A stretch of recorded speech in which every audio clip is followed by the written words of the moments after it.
It's time for another Elsie's Little Pickles, the pickle pod for the people.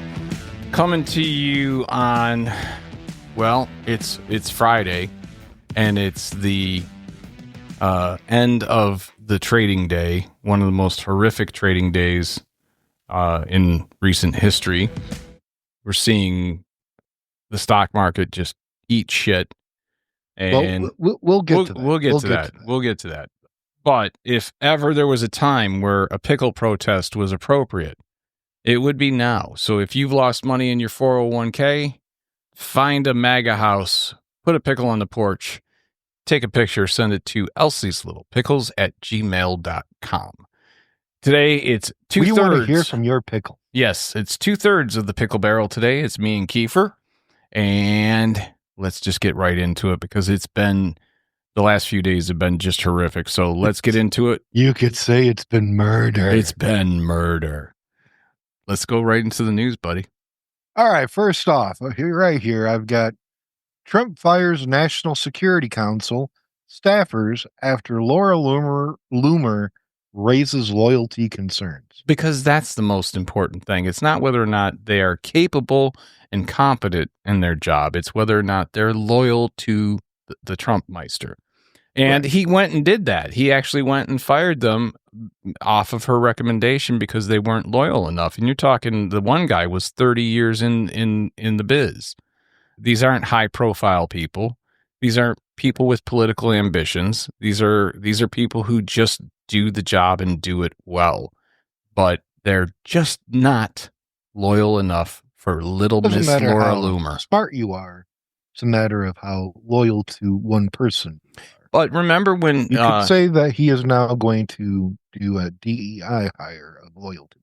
Well, that's exactly what it's becoming. It's becoming a DEI for loyalty. It doesn't matter. The rest of the shit doesn't seem to matter much at all. And I seem to remember when they started the whole Doge thing, him saying something with the firings and that, I seem to remember him saying something to the effect of, this is going to be, we're going to get back, we're going to get rid of the DEI and we're going to go back to, what was it? He called it competency or whatever, hiring. And that clearly doesn't apply to the firing. So it's going to be, we just don't think you're loyal enough to little Lord Fauntleroy, Mr. Trump. I don't even want to call him president anymore. I mean, he's just Trump. That the term president requires an air of respect and competency. Yes, that's a great word to use. That's the word I was looking for. He's not competent. And he has neither. No. There was just a video posted actually where the internet is calling it a Biden moment, where he just kind of wandered around until someone guided him back to sign some paperwork. Oh, okay. Well, I mean, I think the thing that is the most disturbing about this is while the economy is literally crumbling, over $6 trillion in loss over the last, 2 or 3 days? Yeah. 3 days. I've got exact numbers. He was what? Where was he today? Well, today I don't know, but at Mar-a-Lago golfing.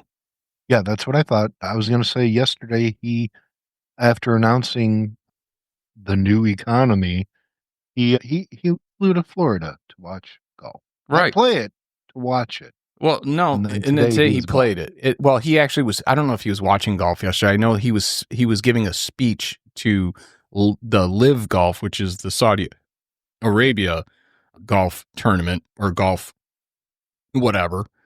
And instead of greeting the dead soldiers that were coming back, the 4 dead soldiers, what was that, Lithuania or whatever, the 4 come back, and any other president, had they chose to put their personal business in front of welcoming back these dead soldiers, it would have been a Republican feeding frenzy. Okay. So the economy, because of Trump, and this is all because of Trump. Let's make note. People need to start calling it what it is. This is a Trump fucking dump. I mean, he is a Trump session. Yeah, it's a Trump session. He's literally shit the American bed with this. Yep. And you're in just a couple of days, you're seeing these Republicans lose their mind. Even Ted Cruz, who is a sycophant among sycophants, is like, oh, we're going to get hammered in the midterms. We're going to be fucking destroyed. And you're starting to see, and they should be. Absolutely, they should be. Okay. You're starting to see the Republicans in Congress actually go, oh, wait, this is bad. It's going to affect my ability to get reelected. Now I can speak up. But not even all of them. I mean, that's the thing that's so fucking disgusting. It's so twisted. If you're sitting there as a Republican in Congress and you can't come forward when 25% of the economy, the stock market was wiped out in 3 days? Yeah. So a quarter of the fucking stock market gone. Okay? You're talking $1,600 on, what was it, Wednesday? Or no, yeah. Points. Yeah, 1,600 points on Wednesday, 1,800 points on Thursday, and today, 2,200 points just on the Dow. Let's get into that in a second. Okay. Sorry, I get excited. Reveal the numbers until we're ready. I get excited on this. I'll move into the last news story here that doesn't have Laura Loomer, conservative vampire. We have here the Senate rebukes Trump on Canada tariffs, with 4 Republicans joining the Democrats. Yeah. Basically, 51 senators, including 4 Republicans, voted on Wednesday to end Trump's tariff on Canadian goods in a bipartisan rebuke of the administration's trade policy. Now, the sad part is it was only 4 Republicans that came correct over. And the reality of it is, from what I'm hearing, like behind closed doors, it's every Republican, not just in the Senate, but in the House too. Like, all these Republicans are going, holy shit, what have we done? We've literally allowed this asshole to tank the economy. Because do you know which senators? No, they're not. That's the thing, is it's all secondhand. It's, I can tell you who. Oh, can you? Yeah. Republican Senators Rand Paul, Mitch McConnell, Susan Collins, and Lisa Murkowski. Oh, no, I thought you meant behind closed doors who were talking shit about it. Oh, no. Publicly, these 4 crossed. Yes. And you know what? Good for them. But, little late to the fucking party, McConnell. You had the opportunity to impeach this cocksucker after January 6th, and you didn't do it.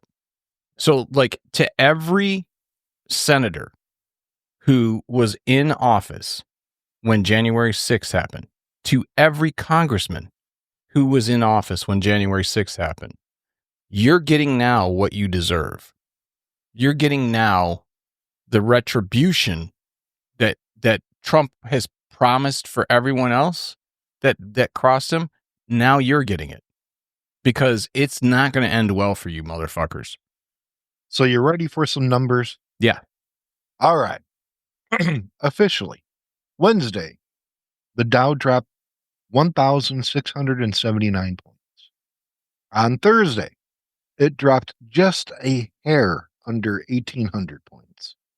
And of course, today, it dropped 2,200 points for the 4th time in American history.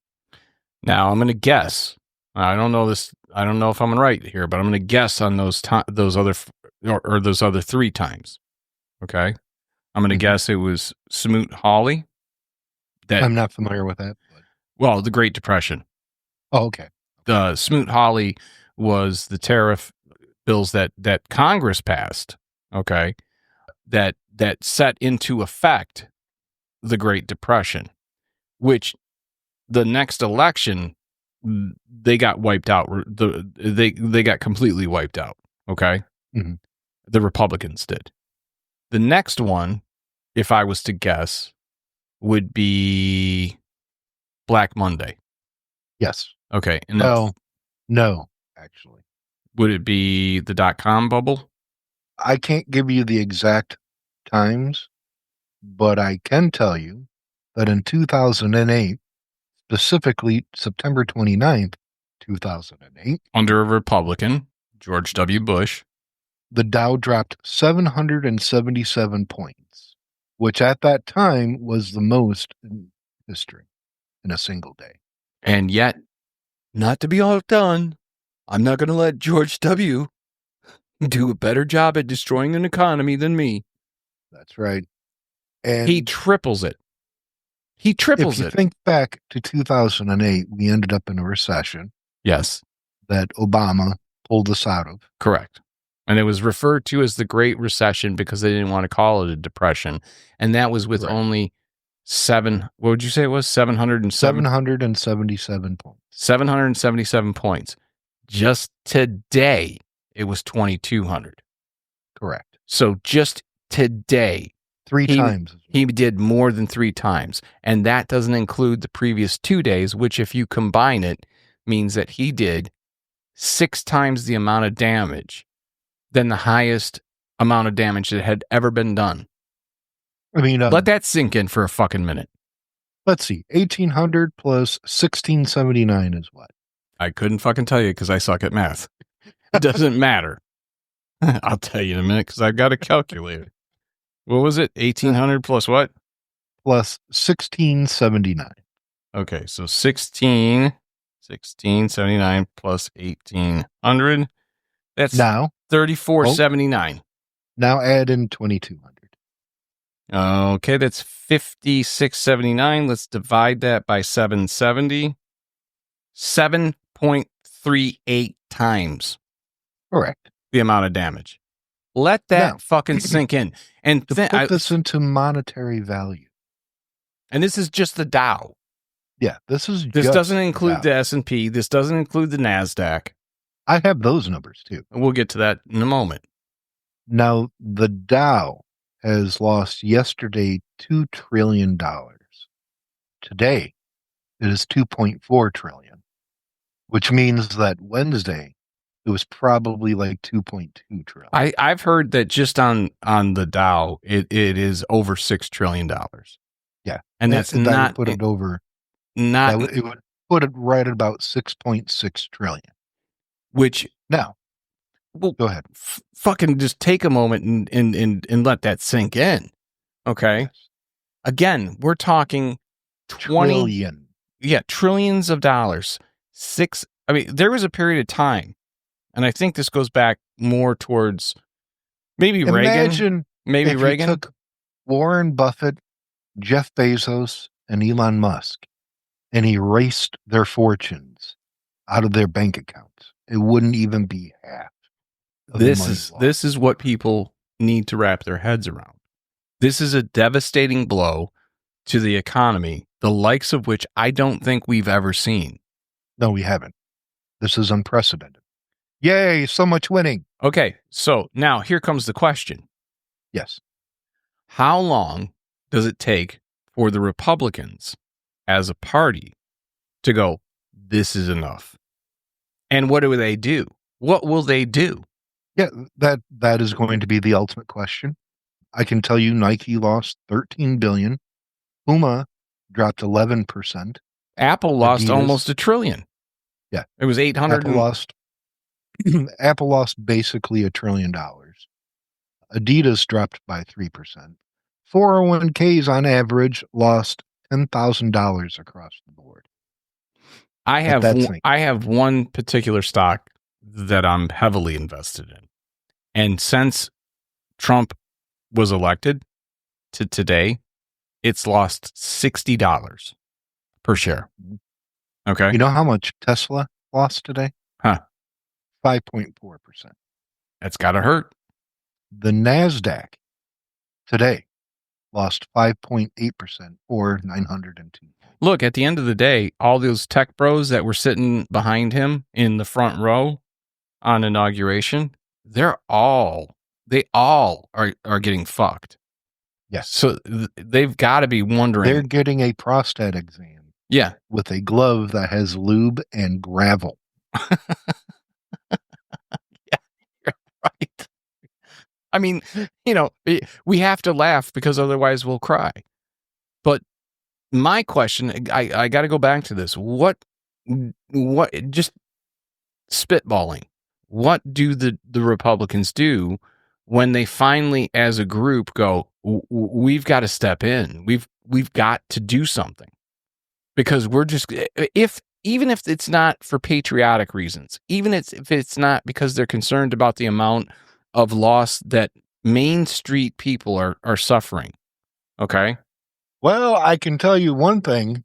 If you want some good news for red states, Kansas, Missouri, and Mississippi have just recently, apparently, as I've been reading online, are talking about dropping their age restriction on marriage from 15 to 14. Well, good, because that will solve a lot of problems. Absolutely. Can you imagine that? I'm not even going to say 14, but 15-year-old daughter.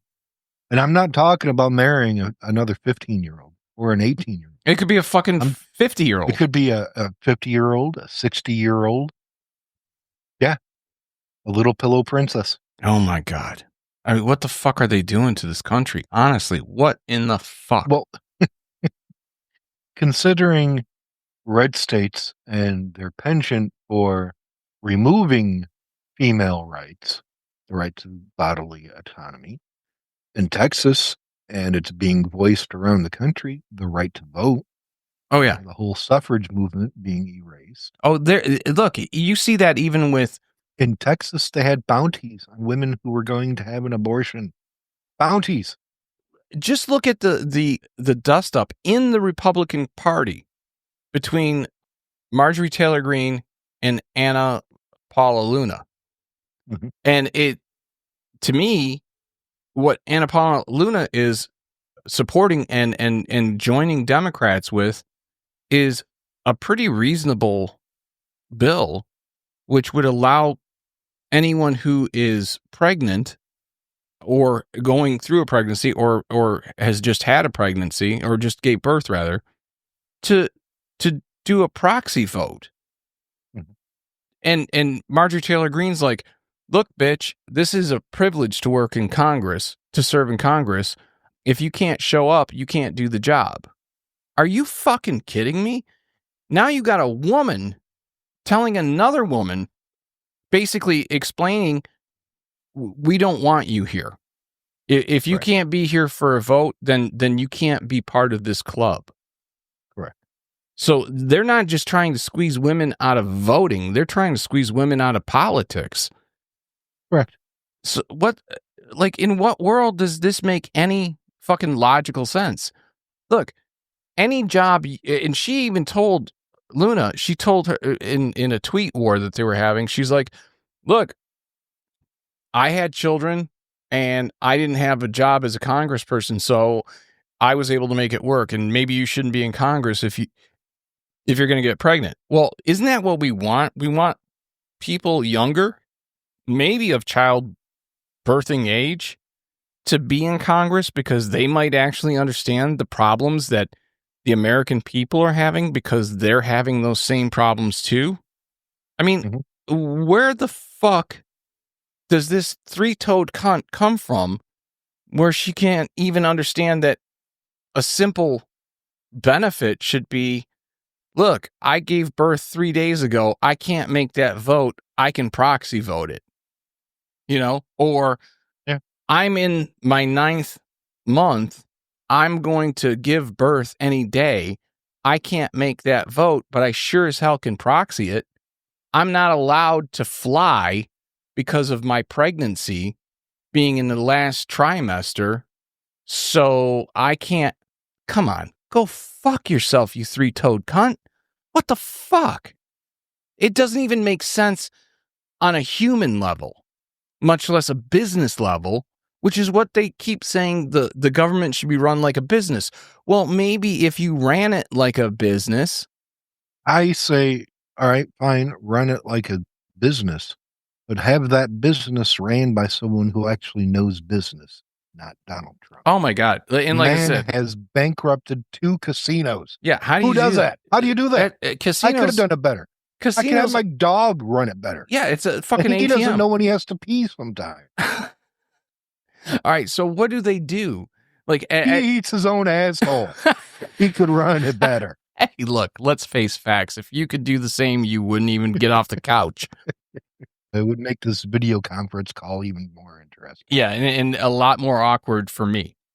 But let's say that they get to a point where, like, the majority of Republicans, because you're not going to get all of them, but the majority of congressional Republicans find themselves in a position where they're like, okay, this is, we have to do something about him.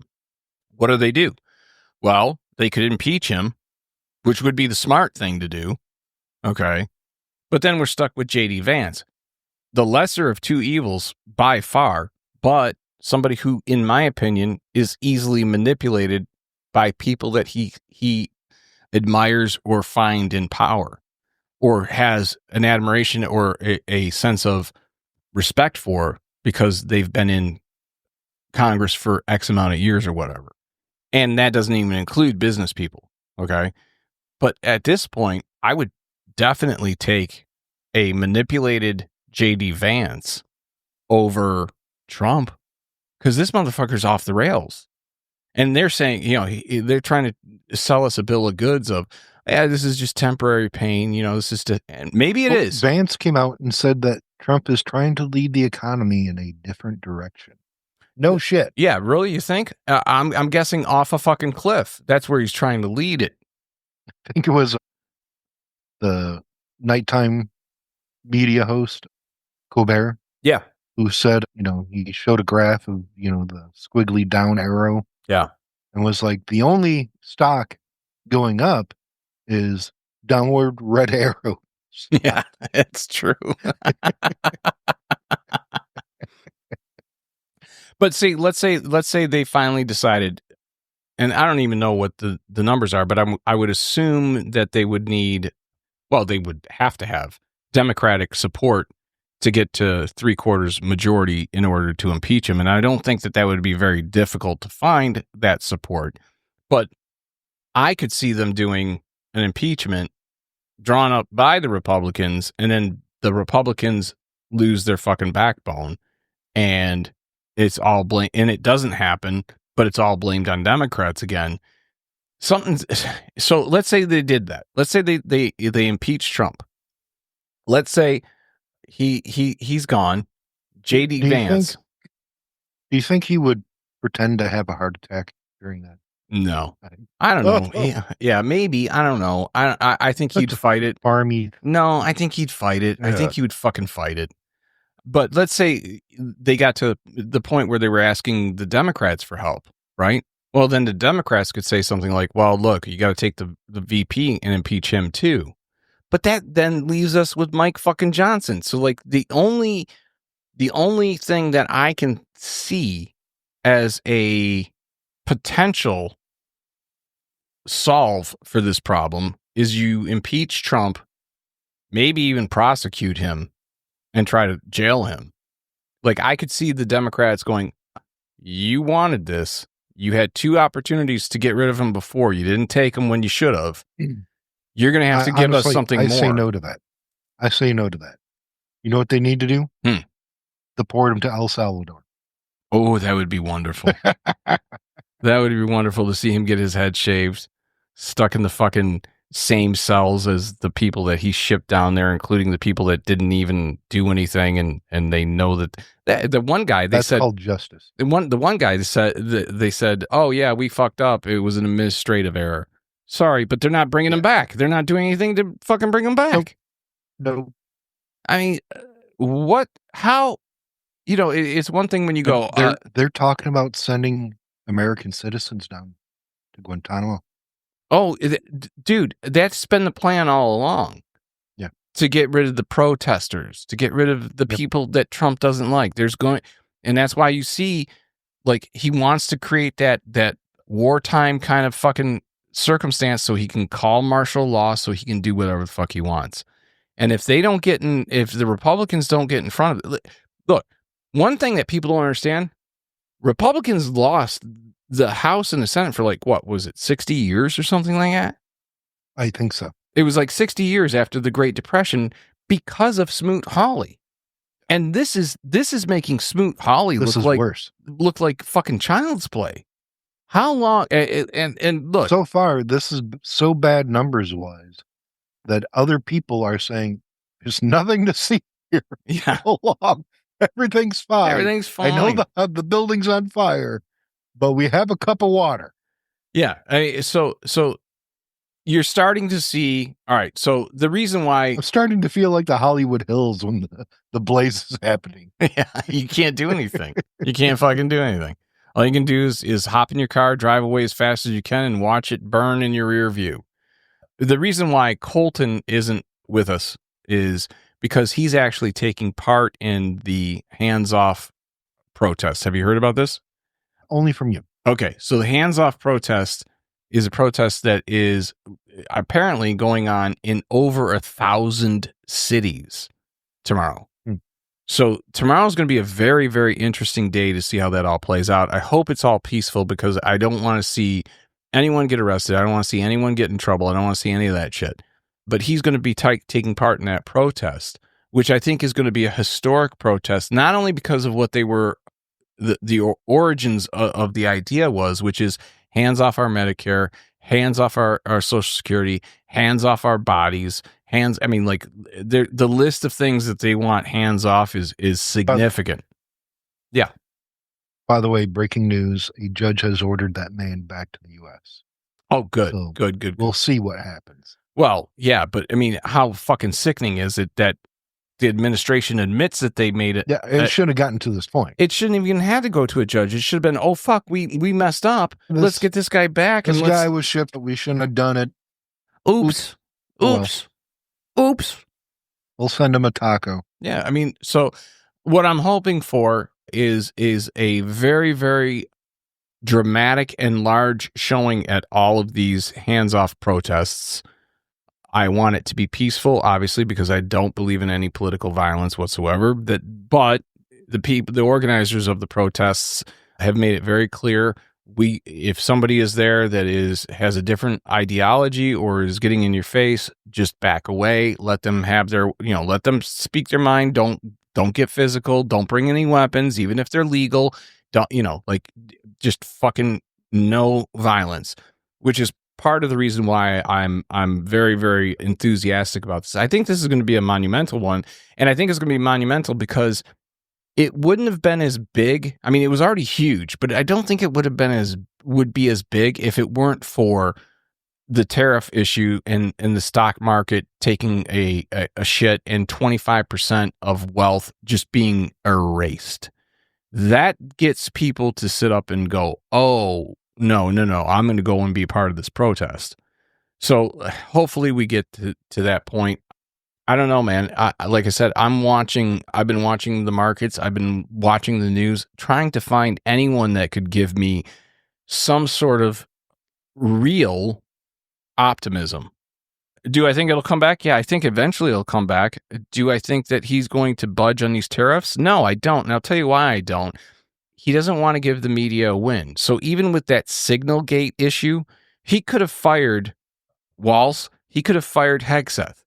The reason he didn't. And his response today on an airplane, on Air Force One, when questioned by a reporter about it, he told the reporter not to bring that up again, that it's a waste of time.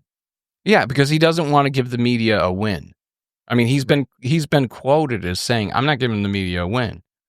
Secondhand quote, but still reliable sources that are saying he just doesn't want to give the media the win.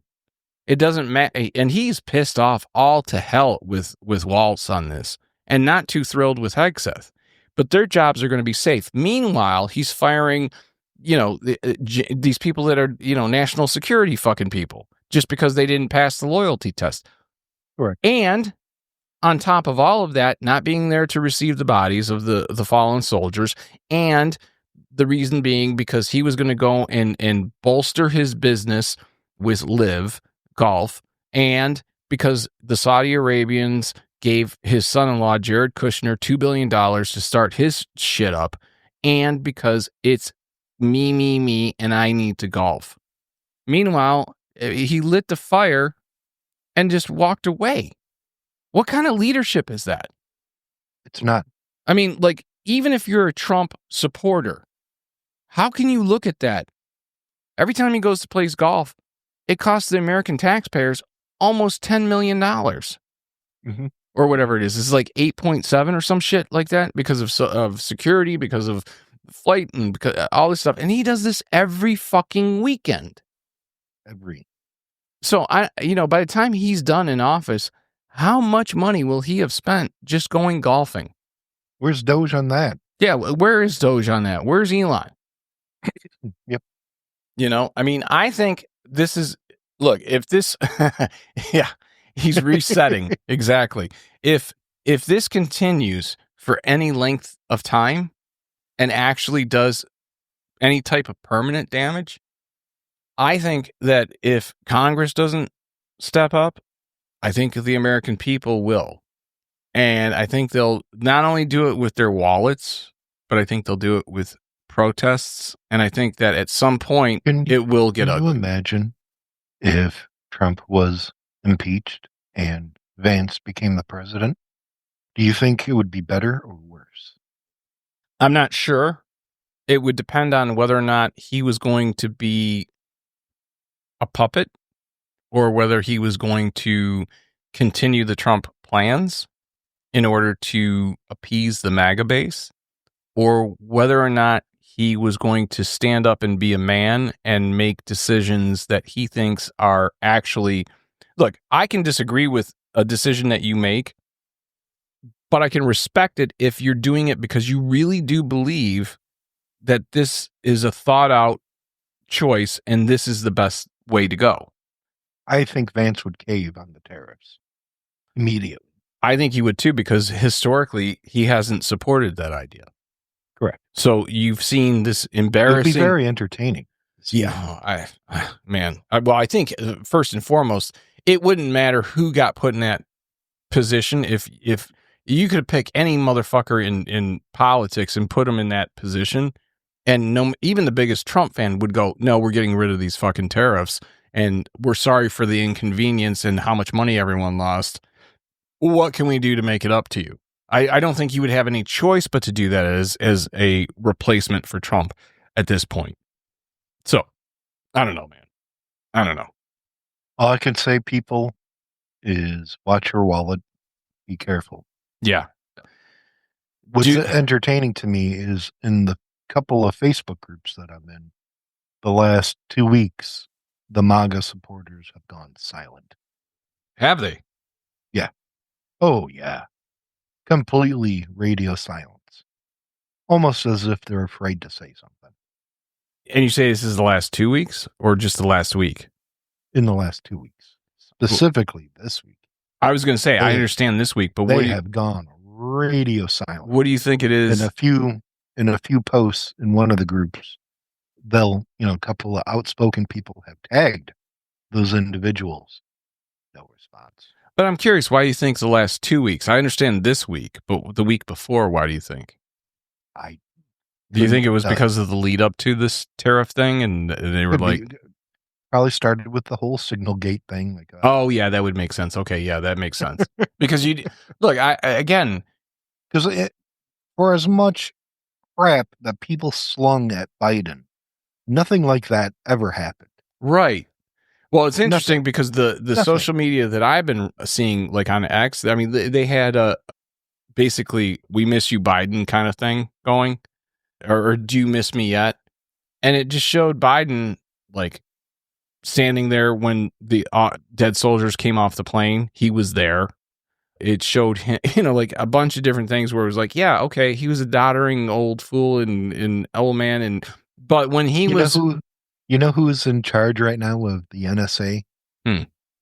Nobody knows because they were fired and no replacement has been. Well, there you go. So no national security. All right. Cool. Beautiful. I mean, I guess at this point, Russia and China could just come on in and take over. Yeah. So good. All right. Good news. All right. I don't know, man. Like I said, I want to have a positive outlook. I want the country to be good. Even if I dislike Trump, I want him to be successful. You know what I mean? Not because I want to hear all of the fucking MAGA fucking bitches. Oh, told you so. No, I just don't want the fucking country to be in a bad place. You know what I mean? So even though I don't like him and I disagree with everything, just about everything, I still want him to succeed because it's in everyone's to thrive. And right now, it literally is getting dark and kind of hot in here. Yeah. Why are the walls made of wicker, and why is it getting really uncomfortable? Exactly. Look, I'm just to the point where this week has devastated me in many, many ways. It's been incredibly depressing for the country. It's been incredibly depressing financially, personally, for both of us. We've watched a lot of our investments just eat shit. I don't know that I can do a full political podcast right now. So let's do this. Let's do this. You have a wide range of fascinations. Many are peculiar and unusual. Why don't you... As with most of my life, it's peculiar and unusual. So why don't you tell me what you've kind of been exploring and looking at, and it can be anything except politics. Okay. Well, I've been recently fascinated with a story. Okay. A story. Like a recent true story, or is this a while back, or? No, this is just after I was born. Oh, okay. So we're talking 76, 77. All right. So 77. Yeah. And this is the story that you've just been fascinated with within the last few weeks or so. Actually, I've been fascinated with the story for a couple of years now. Oh, really? Okay. All right, cool. It really brings up some questions, some ideas. Okay. If you're expecting a happy story, have I got news for you? Oh, shit. Okay. All right. Well, fucking hit me. This takes place June 13th, 1977 in a camp. Okay. Where the Girl Scouts. Oh, okay. Girl Scouts camp. Okay. Well, I mean, how bad can this be? And the Girl Scouts convened into this camp for the start of it was a summertime. Mm-hmm. And I think it was supposed to be 3 weeks. I'm not entirely sure the length of time. Okay. But large Camp Scott in Mays County, Oklahoma. Technically, the city is Locust Grove, Oklahoma. Okay. Tell me that doesn't sound like a weird fucking name. Yeah. Locust Grove. Well, let's go. Hey, look, it's no worse than Stinking Creek, Tennessee. Not to be outdone with, what is the city in Texas? White Settlement. Oh, okay. Literally, that's the name of the town. All White right. Settlement. All right. But it took place the morning of June 13th, 1977 at Camp Scott in Oklahoma, where that morning a camp counselor decided to wake up early, start walking towards the camp showers to get ready, get the girls up later after the start of her day. When she happened to spot by a tree off the trail to the showers a sleeping bag. That can't. Now you'll never guess what's inside of that sleeping bag. I'm hoping it's not someone sleeping. They, in fact, were not sleeping. Oh, boy. They had been bludgeoned and strangled and raped. Oh, boy. Yes. Well, you're not doing anything for my mood, but continue. I'm fascinated. Fuck. As it turns out, she peeked inside of the bag, which the girl was crumbled up into the bottom of it, like she was a sandwich sack. And then another sleeping bag was spotted about 100 feet away. Oh, my God. And then just a body next to that sleeping bag. Oh, Christ. And in that other sleeping bag was still yet another body. So in all, 3 Girl Scouts. Between, technically, I'm going to say Lori Lee Farmer, age 8, Michelle Heather Goose, age 9, and Doris Denise Milner, age 10, were all bludgeoned, strangled, and raped. All right, I got a question. And yes. Do we know where Trump was at that time? Probably on a golf course. That makes sense. That's on brand. Okay. Or, actually, 77, he might have been in court over not renting to black people. Oh, well, there's that. Okay. Because that did happen. Yeah. But anyway, as it turns out, just earlier that month, while prepping for camp, a camp counselor discovered that her belongings in her tent had been ransacked and her donuts had been stolen. Not my donuts. Not my donuts. But inside of the empty donut container was a handwritten note in capital letters that said, "We are on a mission to kill 3 girls in 1 tent." Fuck. And lo and behold, that's exactly what happened. Jesus. They were bloody footprints, boot prints, I should say. Technically, where it has it, there was 2 different size boots imprinted on the wood in the tent. But they had been brutally raped, bludgeoned, and strangled to death. Good times. Good times. Great oldies. Good fucking Lord. Now, the camp itself closed forever. Oh, yeah, you think? The camp had been operating since the 1920s, I do believe.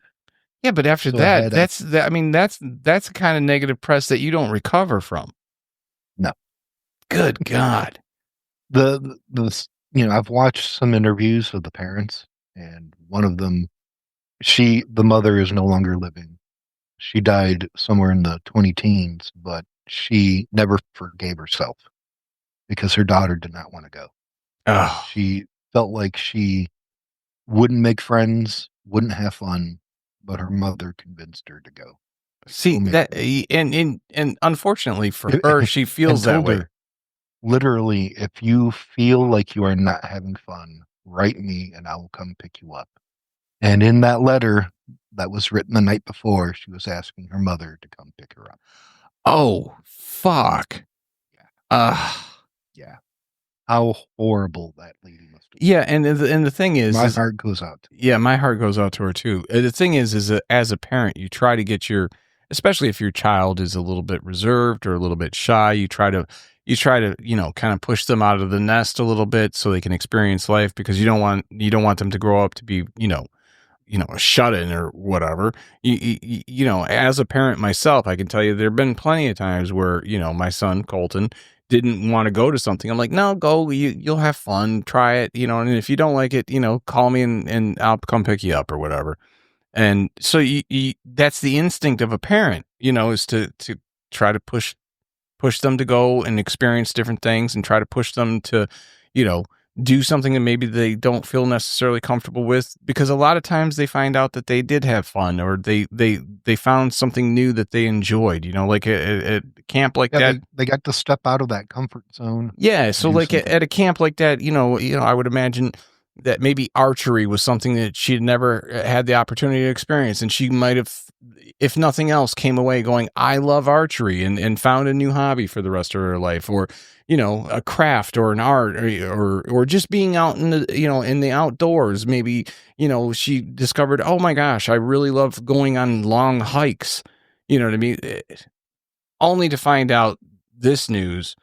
Yeah, I mean, that would be devastating to any parent, and any parent, I think, would carry that, not that and you could ever perceive that might be the outcome, you know what I mean? Like a Girl Scout camp, the last thing you would think of is, oh my God, my daughter's going to get murdered and raped and beaten. Yeah. Oh, fuck. And even as, maybe not equally as terrible, but definitely, there's no way to quantify a tragedy. But I also watched an interview with the camp counselor who discovered it. She was only 17 at the time. Oh, that devastates you for life. Yeah, for life. Yeah, absolutely. She had said she was still in therapy. Oh, I don't doubt that at all. Years. Yeah, I mean, you don't discover. You don't come back from that. Look, one little dead girl would be difficult to deal with, but 3? Correct. And especially before you had a shower and coffee, like you're just waking up. And I'm not making light of that. I mean that. Like you're just really kind of coming to consciousness. You're just kind of getting the sleep out of your eyes, and that's what you come across. Yeah, that would not only be devastating, but almost surreal. You know, like I would imagine at some point she had to question whether or not she was seeing what she was seeing, you know, and how do you deal with that? And how do you even, like, what do you do? You know, who do you report to? You know, like all the thoughts that would race through your mind as far as like, how do I handle this at 17? You know, at 17, I got carjacked and my buddy got shot and I had the guy that shot him put the gun right between my eyes and I still deal with, you know, nightmares about that circumstance. And fortunately, no one died, you know? So like, I can't even imagine being 17 and coming across 3 dead little Girl Scouts who were put into your care. You know, I mean, that's the other part of it. They were put into, whether it was her particular cabin of girls or whatever, however they had it, you know, tents. There was like 7 or 8 tents, and their tent was the furthest away. God. In fact, there was no line of sight between their camp counselor's tent and their tent because the shower was in between. So, all right. A red flashlight was found on top of the girls' bodies with a smudged fingerprint. Okay. Which was never identified. Well, that I thought you were going somewhere good with this, and that just turned to shit. Thank you. And of course, DNA testing was not really a thing back in 1977. No, I mean they had some form of it, I think, but it was not anywhere near what it is. Yeah, nothing close. Right. But they did a DNA test in 1989. Okay. Which officially was inconclusive. Oh, well, you got my hopes up and then just shot me down. Thank you. It identified a member of the Cherokee Nation as a suspect, but did not narrow down the pool of possibilities of suspects enough, showing that it applied to 1 in 7,700 Native Americans. Okay, so we know roughly, but not narrow. We can't even narrow it down to like a top 10. Now, DNA testing was again performed in 2017. Well, this sounds a lot more hopeful. And it strongly suggests that the original suspect, Gene Leroy Hart, it suggests that he was involved in the crime. Okay. Though it officially remains unsolved. Okay. Now, what caught my eye about this is Gene Leroy Hart did go to court over this, and he was found not guilty. Well, fuck me. He did go to jail for other incidents. What exactly, I don't remember offhand, but it had something to do with a life sentence. So obviously something terrible, but he dropped dead of a heart attack while working out in the yard. What caught my eye about this is that while they were doing the manhunt for Gene Hart, he was spotted entering the house on land owned by a Cherokee medicine man. Okay. And when they closed in on the house to arrest him, he was not there. Really? Correct. Was he at 7-Eleven? Well, it turns out the medicine man told them that they would have a hard time capturing Hart because he was a skinwalker. Get the fuck out. That's what caught my eye. For a while, they could not catch this guy. All right, so the wind.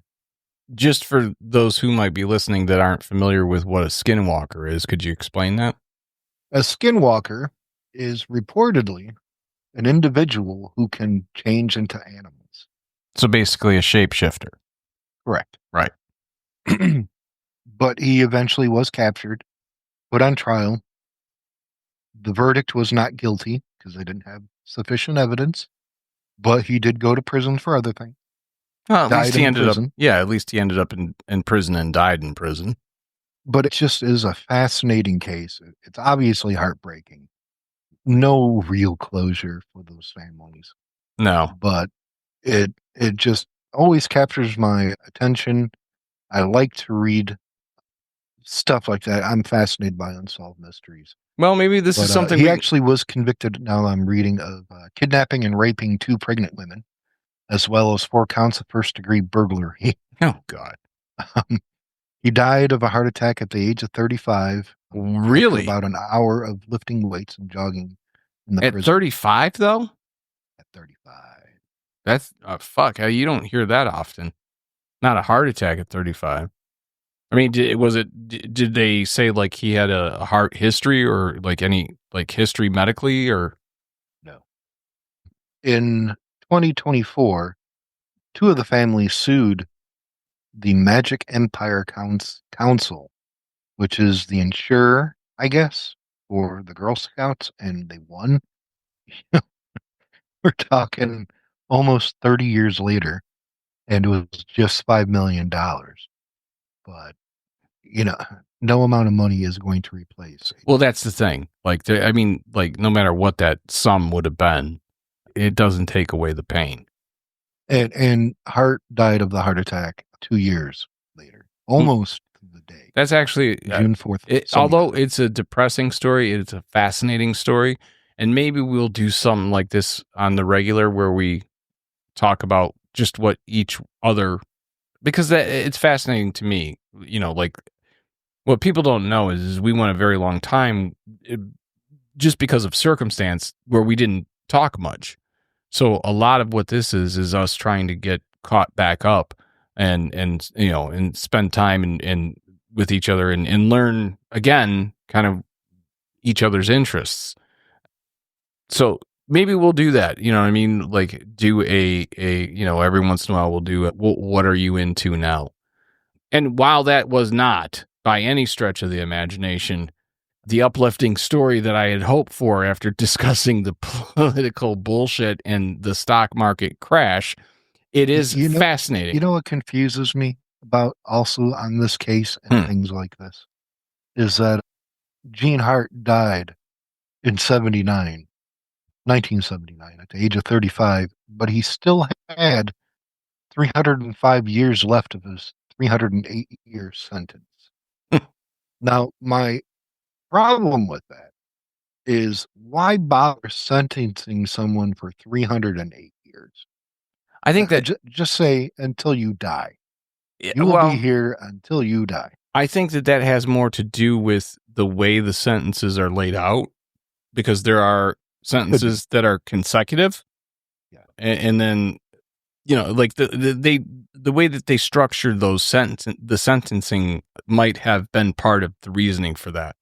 And ultimately, it's, I think, a play so that under no circumstance can this asshole get paroled. That would be my guess, But like I said, not exactly the uplifting story I was hoping for. Well, you're quite welcome. Well, I appreciate that. But fascinating nonetheless.